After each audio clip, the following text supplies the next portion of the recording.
Hello hello hello एक गोरी काय का अरे मैं बोला पूछा था वो मैं हाँ हाँ अरे मैं हाँ तुला अपार मैं करतो का अब बड़ा माया करता हूँ। हाँ हो अरे बहुत था बोला बड़ा माया करता हूँ तुम्ही ऐसे का एक से जी मोर माया ना अपन आश्रम में किया के रखे रहे भगवान से ऐसे का जा जा बता ना रहतो दीना छिल छिलमा तोहरे दुर्गा आखे मौला अच्छा रहतो दीना छिल छिलमा हाँ हाँ और तोहरे दुर्गा आखे मौला ऐसे का गठिया ले बरमायाला हाँ अचरा बैठो तोला ऐसे जथा बता ना अचरा गठिया ले बरमायाला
बोली मिठासी लागे नामो ये मिठासी लागे नामो तेरे भगा मोना रोवासी लागे नामो ये रोवासी लागे नामो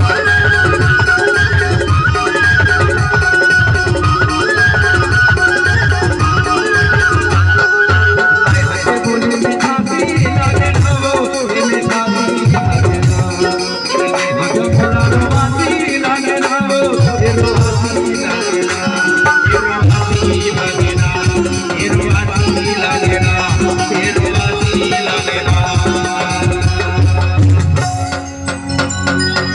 माया से बोली मिठासी लागे हाँ हाँ दस्तूरी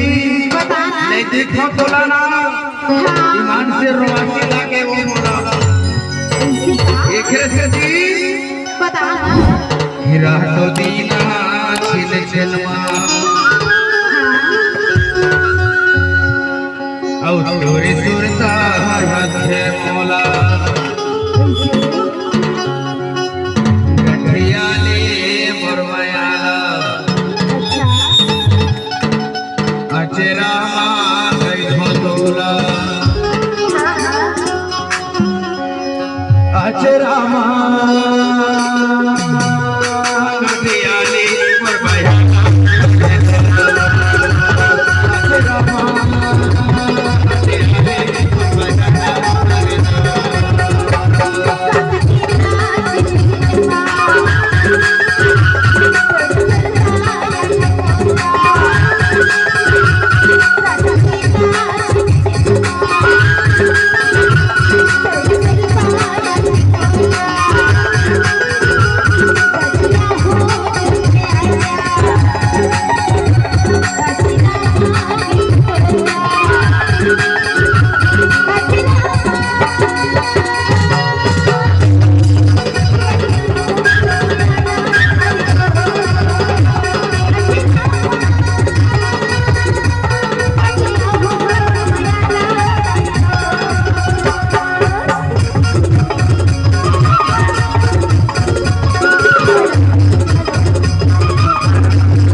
कैसे ठंडा के होगा ठंडा के हो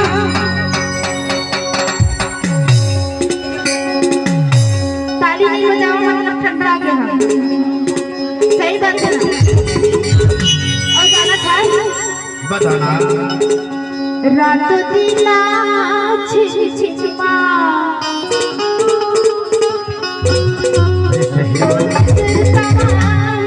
बोला गठिया हो दुनिया हचिरा की खतोला अचिरा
Namahe